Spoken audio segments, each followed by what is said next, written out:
Hello, everyone. My name's Hyper, but my producer name is Huffy, and I wanted to review by really big request by my friend Winter my upcoming track, Fracture. That's supposed to be released on Snowstorm Media. It is a dubstep song. I produced it in Reason 9, and nothing else to say, so let's get on with it. Where do I start? I first started working on this track from the drop first before I went into the intro. So it would usually so when you my style of production, usually when I do that, I sort of have a really lacking intro for like the first 8 bars. So when it's playing, it's just like a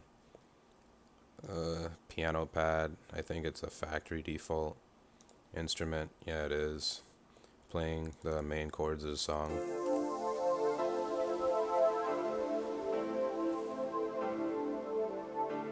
So yeah, I have that going on for like 8 bars with like some downlifters, and then on the ninth bar, it picks up a little bit with this little harp I made.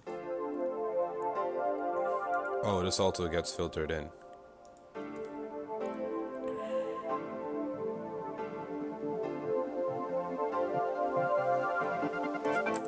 I like this piece right here. That was basically I built my melody off of this.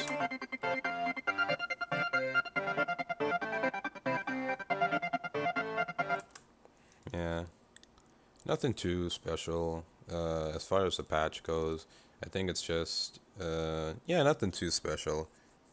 I made it with the dual arpeggio and Reason. That's about it for that. And there's everything goes in. I think I have some toms there. Yeah, I do have some toms going into the intro, or more of like a bridge. I don't know. I don't know what you call it.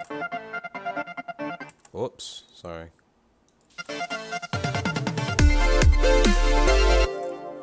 And it goes. I blend in all of this together to make this. Oh, and I added a sub bass, a light sub bass right here, to like blend in everything, make everything sound nice and not empty.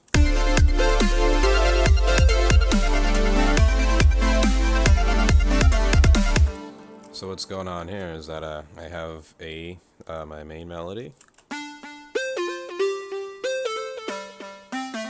I also have the ARP going on.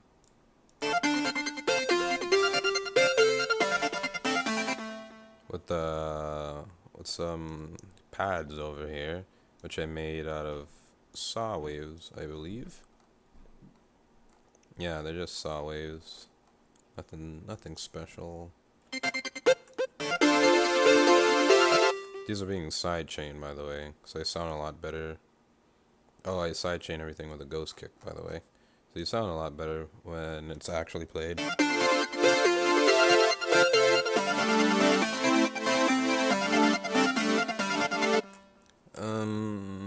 Also have like a factory pad going on here, just to fill up even more space. It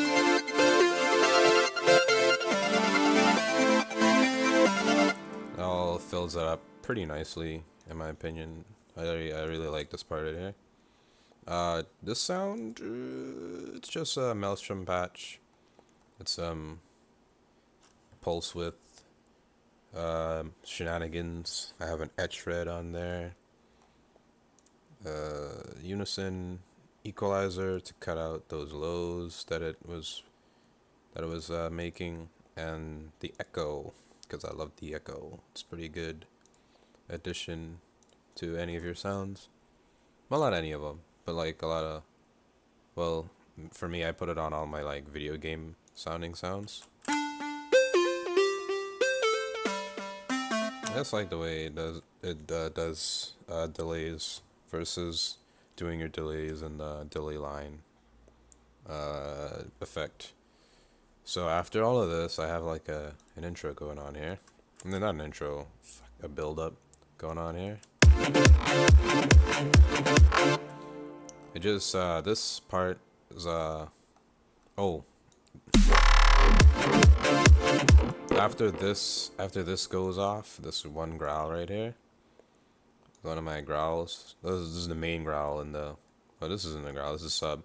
This is the main growl in the song. After this goes off, after the melody hits, you hear this growl, and it sort of goes into your stereotypical kick progression. And I have the chords or the pad going in, like basically filling up this area with a bunch of sound. Then I got like a build up here, and a build up here as well to like fill it up with sound, because honestly I didn't really know what I wanted for a build up, so I did the easiest way out, which I'm not very proud of, but it works.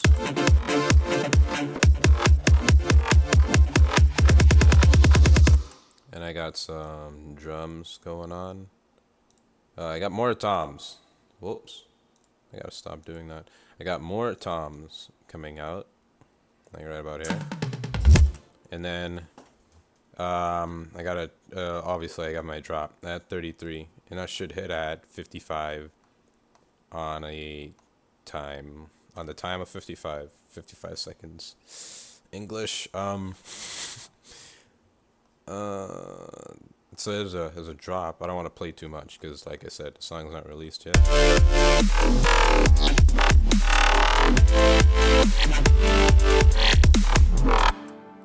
Yeah, it's all I'm willing to play right now. But that's basically the gist of the drop. It's chords, growl, some FM stuff. I think there's a helpful tip throughout the drop to make sure it doesn't sound completely empty. I have a pad going on that is sidechain, so it isn't too loud, but it fills it up just enough for it not to sound empty.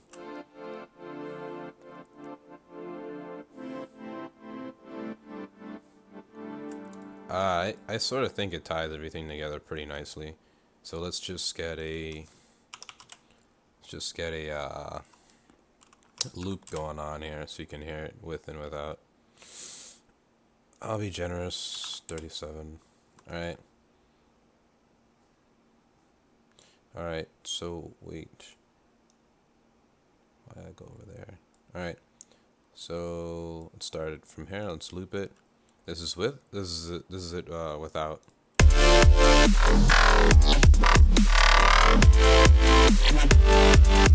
And then this is with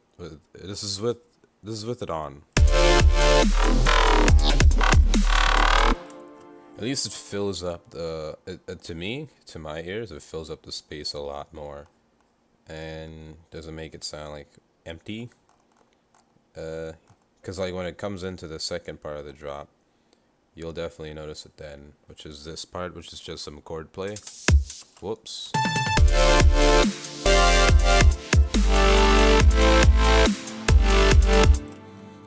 Yeah, so we got some chord play down here going into this ARP, and then it goes back into like the intro. Yeah, it goes back into the intro, and this, but not only this part. There's this part, and then after this sound here, I decided to change the melody up, which I didn't keep for the outro. So it's just this part where the melody is different. Like I said, I'm not trying to show as much because, it's not released yet. But you guys are probably interested in how I did some of these sounds. Probably not. I'll show you anyway. Alright, so we got. Well, I'll do one bass, just like this one. Let's go to rack here. See what we're dealing with. We're dealing with a Thor, and dealing with a Thor. I like Thor for a lot of my growl basses. Is this one? Yeah. I don't have a MIDI keyboard with me at the moment because mine broke, sad face, but don't worry, I'll get one, and you won't have to see this on the screen. So this, I don't want to call it an FM bass, even though FM's in the title of what I saved this combinator patch as. But I don't want to call it an FM bass, I only use the FM, a little FM for distortion. Basically what I've done here is I've got a Logic Or. I pitched it down, I think 3 or 2 semitones, 3 or 2 octaves, I mean. And I got a mix wave, and I pitched that down the same octave. And then I have like the third oscillator, I kept it as a sine wave to do my FM stuff down here. And for the first filter 1, being a notch filter. Oh, I didn't activate oscillator 3, by the way. So, the state variable filter and notch is being modulated by this rotary one here. And the filter 1 frequency going from the minimum of 72, which is over here, to the maximum of, 72 would be here, and a maximum of 41. So it's essentially sweeping backwards. And filter 3 is a bandpass filter, and I have it sweeping from 16 to 73. I'm not sure what that is in kilohertz or whatever you call it, but I just know how they look, I just know how they look on the dial here, or the knob. It gives me a pretty interesting sound, but that's not all. Maybe I should. So I'll bypass everything so you guys can hear what it sounds like without the additional effects. So here it is with just raw Thor. Pretty quiet and boring, in my opinion. Oh, I also have a chorus. I basically left everything stock except for the dry wet, which is at 8. Just gives it just a little bit of that chorus. Polyphonita 1, mono legato, and I'm modulating the pitch. Moving on to the Scream 4, I did a tape distortion with parameter 1 all the way up, parameter 2 all the way down, which is the speed and compression knob. There's no compression going on, or I think a little compression going on, but it says 0, so I'm going to guess that it's no compression. Didn't bother with the cuts, and didn't bother with the body. So this sort of wakens the sound up a bit, get it sounding a bit louder. A lot louder, actually. And we have an equalizer over here, which I use to... I think this is the equalizer that I'm modulating. Like, I think that this is the high pass frequency, high pass filter that I've made in the M-class equalizer. In that case, then I also modded this, I think. Yeah, that's right. Let me just do that. Do the sensor off that topic. What is happening here is that every time it moves along with with my filters in the Thor. This rotary also controls the EQ over here. Where is it? This one, yeah. Low shelf, making this a high pass filter. So as this moves, this takes away some lows, which gives it more of like a growly sort of sound. Not how I got like really gritty compared to it without. So without and with. Sort of gives it more throat, I guess. And it's going from 0 minimum to 555 maximum. Not a full sweep, but a good sweep. And then I got this EQ here, cutting out some of the extreme lows to make way for my sub bass, and cutting out some of the frequencies where the snare hits, so it doesn't interrupt anything. Basically giving it cleaner sound. I learned this from D-Rock. I really enjoy his videos, and a lot of my sound design is inspired from his videos. This one I just cut out some annoying frequencies, and I used this to cut out even more low frequencies because the lows are still getting pushed out. Actually, this is what it sounds like with this one EQ on. As you can hear, it has a really annoying ring in there, so I got another equalizer to take that out. I actually give it more of an accent, didn't really notice that. But here's a unison to widen up the sound a bit, make it not sound less dry, I guess. And then I have a compressor here. Compressor here with the input gain all the way up. The threshold is at minus 20 dB around there. No softening. The ratio is infinity to 1. We have the attack going from 16 milliseconds to 50 milliseconds, and I'm modulating this output gain in a certain part of the song. So with that, it sounds like this. Just compresses the sound. I squash it, get a bit of a louder sound, and I have a reverb onto this to give it some sort of like a false sense of room. And my algorithm, I think I kept this stock. Decay is at 31, dry wet's at 18, and EQ'd out the lows with the reverb. So with that on, it sounds like this. Keep in mind, if it doesn't sound like how it does in a track, it's because I'm also modulating the pitch, and I can't do that on my keyboard at the moment. So you'll just have to trust me when I say it sounds a lot better when I modulate the pitch, or makes it sound like it should in the drop. So I'll do this real quick. Oh man, alright. As you can see, there's pitch modulations going on right there. So as when the first growl hits, or the first growl cues, I guess there's a pitch rising from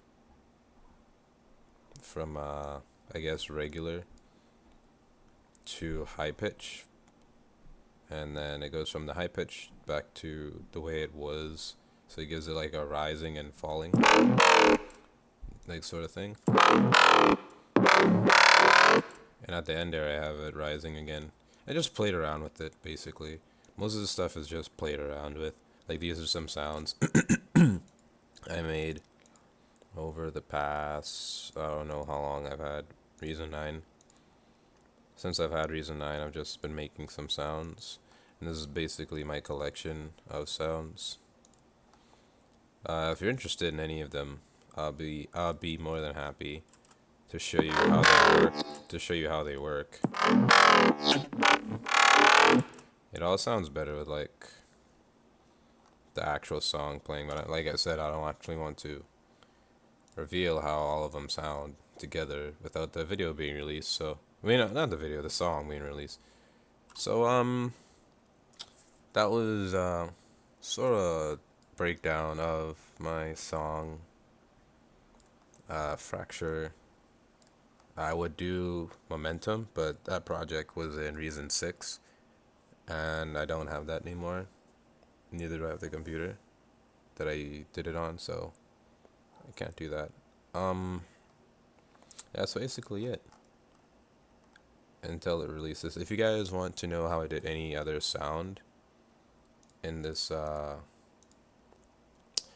drop here, whoops.